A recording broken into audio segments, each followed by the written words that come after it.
Hi everyone, we're here with Permajet's very own Louise Hill, who is a lecturer and judge on the Camera Club circuit.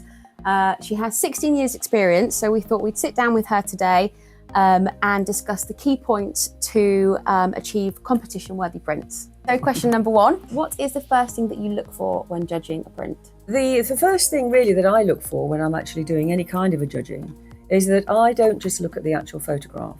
I actually look at the overall presentation of the image that's being presented. Yeah. So I look at the mounting, I actually look at the whole image itself, and I also look at the paper type that's actually being used to see whether it can be enhanced in any way, and so that I can be there to actually help and give advice for photographers to try different paper types. So, does the choice of paper really matter when you're printing one of your images for a competition? To an extent it does, because a paper choice can really enhance an image, or if the wrong paper choice has actually been made for an image and it doesn't work, then that's going to be a detriment to the actual image presented. Yeah. So for example, we have a landscape image here, and we've done them on a gloss paper, and you'll see on the gloss paper that with the landscape shot, there's no actual detail in the actual image itself. It's gloss all through the image, and it's not actually directing itself or giving us any feeling of what the photographer actually felt when they were taking the image in the first place. Yeah. We've printed the same image on an art paper, and an art paper will give it a really beautiful feeling. So you've got some lovely graduation of tonal ranges through the foreground here, Yeah. really receding off into some beautiful light at the top. And it's really accentuated the image, and the image therefore has actually bounced off the page. Yeah. And that's the kind of feeling that you want the actual judge to get. Yeah. Yeah. Because you felt that when you actually took the image. I know, and to be honest, for me, being a complete novice, looking at both of those, there's way more feeling in that than in this one. Yeah, there's a huge amount more detail in there. So what I always say is, particularly if you've actually got any kind of textures or peeling paint or sand shots or anything like that with some texture, or lovely woodland shots that you want us to feel the ferns and the bark on the trees, think about a textured paper. And I know that Permajet actually offer the Heritage range, which is a new range that we've launched. Yeah. And I know that the texture papers work superbly well, and it's wise to actually just try them. Yeah. It doesn't cost a lot to actually have a test pack to actually try the papers, and that's a really good place to start, to try your images on the paper types and just see how much it enhances your image. Yeah. Because at the end of the day, we all want you to do well in the competitions. And if I can help you understand the difference it makes to such an image, then I think I've achieved my role as a judge. And you'll certainly feel really satisfied that you've taken and printed that particular image. Yeah, nice. So does the composition have any influence on the judge?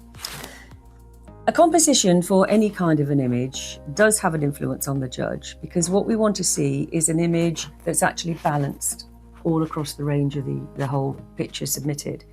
So if there's anything actually catching our eye on the composition itself, then our eye as the judge is going to go straight to that point. Yeah. So if you've got any highlights in your image, have a look at it and just see whether it can be removed. Or perhaps walk just to the left or to the right and just try and actually take another shot, but without that influence just coming into your actual image. For example, we've actually got a shot here, actually taken in London. And this is a very minimalistic shot. Yeah. But if we'd have the actual buildings in the background and this wasn't like a slow shutter speed shot, it wouldn't have worked. Yeah. But because of the simplicity of the image and the strikingness of the actual building here reaching right up to the top of the sky, it really makes it a really strong shot. It's in the center part of the image, and therefore it actually works. But if we'd have had more building detail in the background, it wouldn't have worked. There'd have been too much distraction. Yeah. And the same going really if we're actually looking at a weightlifting shot, for example. So weightlifting is quite difficult to actually take because the backgrounds can be quite difficult to actually get rid of all the advertising banners in the background. But with the simplicity of having a black background here, it's literally taken us as the judge straight into the actual frame. Yeah. So again, it's very simple. very plain, but it's really striking. Yeah. And with any kind of portraits, look round at the background that you're actually looking at. Make sure that there's very minimal items in the background. So don't go for a busy background. Just go for a plain background, something that'll actually blend in and doesn't actually take the photographer's or the judge's eye across. So something so simple as this one, where the actual photographer has placed the actual gentleman over to the right-hand side here, but we've got this lovely space, but he's introduced this image just at the top. Yeah. So it's telling a story, and that's what we really like about a whole image per se. It's telling a story, and it's telling me what kind of a story that you were trying to portray. Yeah. So as somebody who is entering their image into a competition, would their print skills have an effect on how the image is judged? It does to an extent, yes. And I think it's really important when they're printing any kind of an image, whether it's a mounted image or an unmounted print, because of course you can enter unmounted prints, is to actually make sure that the colours are correct. Yeah. Because if you've actually got colour casts on the actual image, whether it's a colour or a mono, it really will stand out. When you say, for someone again who's a novice, when you say a colour cast, what do you mean by that? Well, if you're not actually using a profile, what can easily happen, particularly on a black and white image, is that you tend to get either a green cast or a magenta cast across your image. Right, okay. And therefore, it's not actually a true black and white image. So you lose some of the detail within the image itself.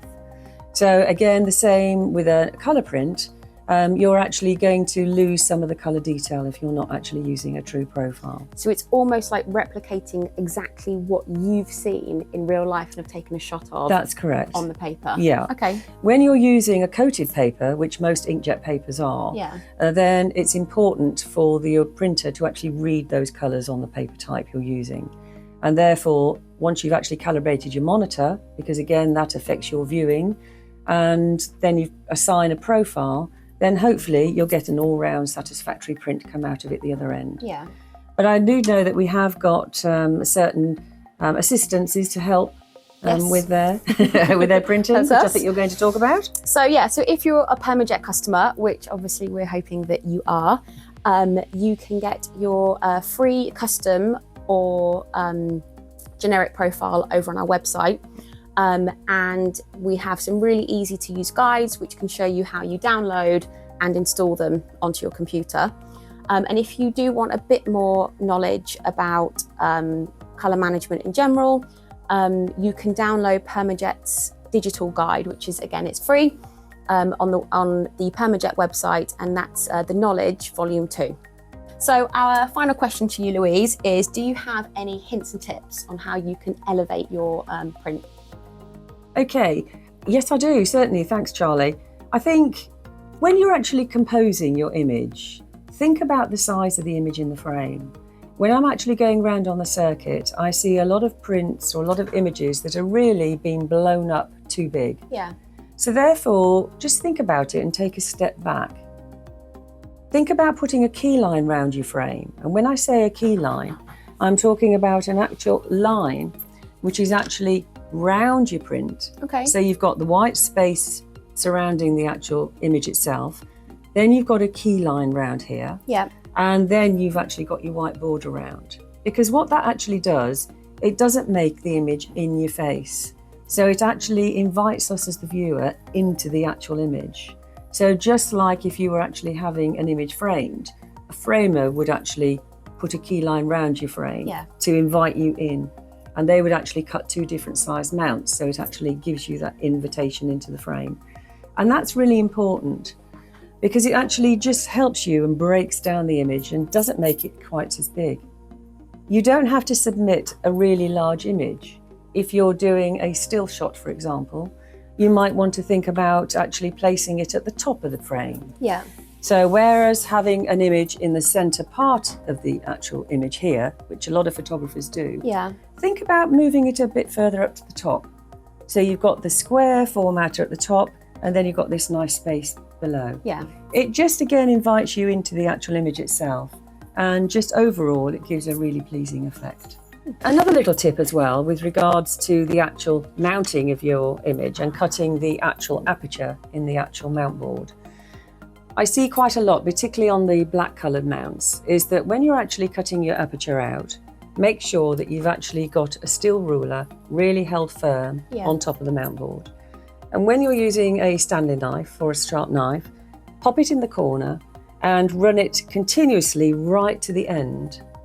But instead of actually taking it off to the right, which will give you that little nick on the right-hand side, lift it up. Okay. Because by lifting it up, you don't get the tag at the end. Right, okay. And that's a really good tip that I certainly learnt when I've been doing photography, goodness knows for how long, but it certainly helped me. So that's one point to actually think about as well. The other thing is you don't have to actually cut an aperture mount for your frame. Instead, you can actually mount your image onto a mount board itself. By actually popping a white key line round your image like this, you could actually place that onto a black mount board, because that's the colour I would use for this, because it would really accentuate it, and it would look as if it had a cut aperture around it. Yeah.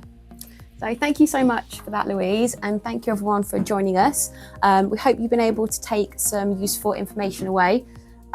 So good luck and happy printing.